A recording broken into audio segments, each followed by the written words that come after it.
When that fucking, when that special came out, when that documentary came out, it felt like the world stopped, man. And if it was like, I don't know if like the world is organized in this way. I don't know if there's a higher power. I don't know what it is. But it was something like, hey, y'all are gonna fucking recognize Jordan's greatness. There's a reason these kids are wearing these sneakers. They never watched him play once. Yeah. And I would even talk to young people about it, and they'd be like, oh, I see why you. Yes. Yeah.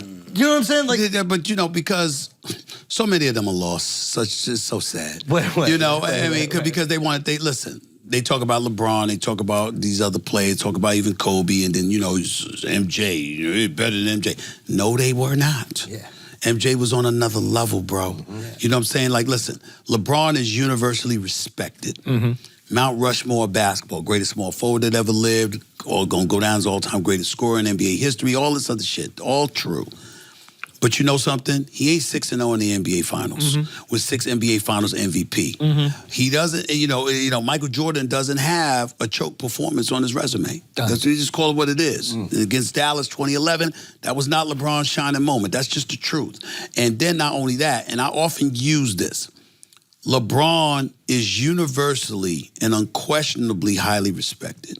Jordan was feared. He scared the living hell out of you. You didn't want to go up against Jordan. You wanted no parts of him.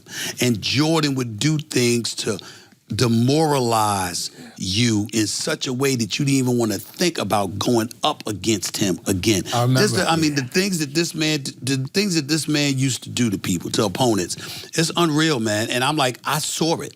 I saw it. They can talk to me. They can talk whatever they want till the cows come home. Michael Jordan's number 1, LeBron's number 2. Yeah. Oh, you know LeBron number 2. Between 2 and 3, between him and Kareem Abdul-Jabbar. Okay.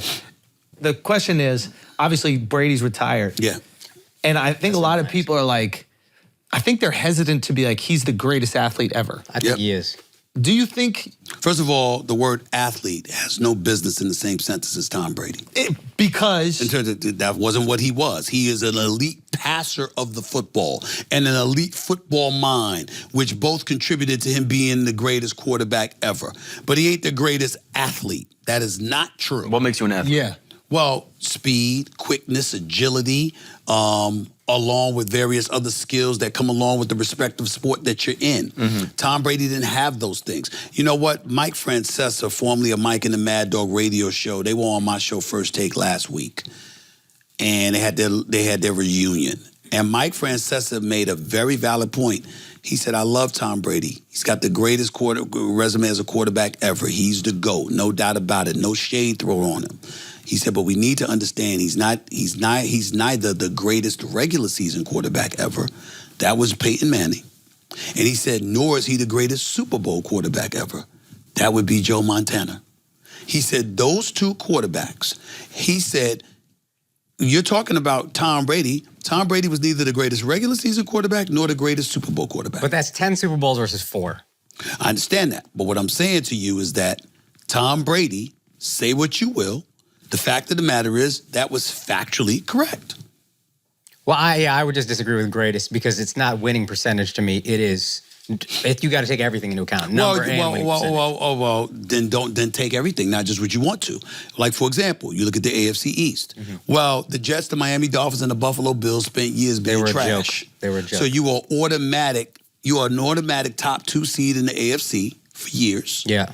You guaranteed a home playoff game at Foxborough, okay? Yeah. Most of the time, 2 games in AFC Championship games, so you got to take that into account, right? Yep. Then you got to take into account the first 3 Super Bowls Tom Brady won. It's because of that defense. New England. Bill Belichick coached defense. He obviously was the defensive coordinator before he became the head coach. Ty Law and McGinnis and the rest of the crew. The defense led the New England Patriots, not the Patriots offense. They led, but the winning drive was always Brady. I understand that. And that was every Super Bowl. Well, you could say that. Well, what about the losing drive? Because guess what? In the AFC Championship game, he could put together a winning drive against Peyton Manning. Peyton Manning had beat him. You also got to remember in the Super Bowl, Eli Manning beat him twice. Yeah, Eli got him twice. Okay, so you got to look at all of that. And by the way, he should have lost to Seattle if Pete Carroll and Darrell Bevel didn't call the stupidest play in NFL history when Marshawn Lynch is wreaking havoc over the New England Patriots, get you to literally the half-yard line, and they decide to have Russell Wilson throw a pass over the middle that gets intercepted by Michael Butler at the half-yard line. This is what they did. He should have lost that Super Bowl. He was down 28-3 against Atlanta, but Dan Quinn and Kyle Shanahan decide not to run the football and throw the damn football, so an incomplete pass stops the clock, which gave New England all the time in the world to come back and erase the 25-point deficit when they were supposed to run the damn football. So there's a lot of things that you Matt Ryan took that sack that took them out of field goal range that ended up letting New England come back. So all that I get, but again, to me, overall encompassing, 10 Super Bowls is crazy. That's more than every team ever. Well, nobody's saying he's not the GOAT. They're just saying that you could be the GOAT without being the best regular season or the best Super Bowl quarterback. That's what they're saying. They still called him the GOAT. They're saying, but he's not the greatest regular season quarterback and he's not the greatest Super Bowl quarterback. But the athlete conversation is, I thought there's an athlete is someone who plays a sport, because the best athlete is probably some CrossFit guy. But we're not going to call them the greatest athlete. That's fair. I get where you're coming from, but I guess what I'm saying is when we look at a respective sport and we marvel at the greatness of a player, it's usually because of what they do. That's true. But when you say athlete, you take into consideration a multitude of things. Primetime Deion Sanders is the greatest cornerback that ever lived. But damn could he play wide receiver. And damn could he return punts and kickoffs too. And damn when he got into the open field, you could pick the fastest dude out there. They had no shot of catching him, which is how he came up with the dance. Because he could afford to dance because there was nobody on his heels, because he would just run away from the crowd. Because that's how lightning fast and quick primetime Deion Sanders was. There's a multitude of things. Bo Jackson, baseball and football, and you saw the versatility of his skill set and the repertoire that he had available to him. You looked at that. Caitlyn Jenner won a men's decathlon as a woman. That's amazing. Think about that. That's impressive. That's pretty crazy. I'm not going there. I'm wasting my time with that. He's like, the mouse is watching, guys. Ain't happening. So then maybe the greatest athlete of all time is Usain Bolt. Okay. Because everybody in the world has run straight. Not everybody's played baseball. Not everybody's played basketball. Well, you can say he's the fastest man, but again, I said versatility when it came to athletics. I didn't say speed. I said versatility. So if you say Usain Bolt, you're talking speed. I'm talking versatility. So Bo Jackson runs over, runs over these guys when he plays baseball. Deion was playing baseball. Deion played baseball and football as well. So who's your number one? Number one athlete of all time? A lot of people try to say Jim Brown because he played football and lacrosse. Apparently he was amazing at lacrosse. He was. They said he was amazing at lacrosse. I'm going to tell you it's a cross between primetime Deion Sanders and Bo Jackson. That's me. In terms of athleticism.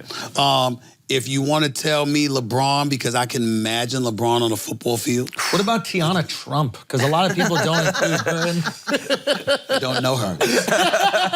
Amazing skill set. Amazing skill set. No recollection. Talk about diversity. I don't know. I don't know. She wasn't knocking at your hotel room one day? You never opened the door one time? Open the door, say hello. Very nice to meet you. Sorry, not interested. Have a nice evening. Make sure I get my room service. Look at the peephole one time? Make my room service. No, look at the people. Open the door. Okay. Open the door. Did you do the movie Underdogs? No. You didn't do that, the Snoop movie? No. I wish Snoop had called me about that one. I heard you in there. Aren't you in there? I am in it, but I thought you were supposed to be in it. There's like cameos from... If they did it, I don't know about it.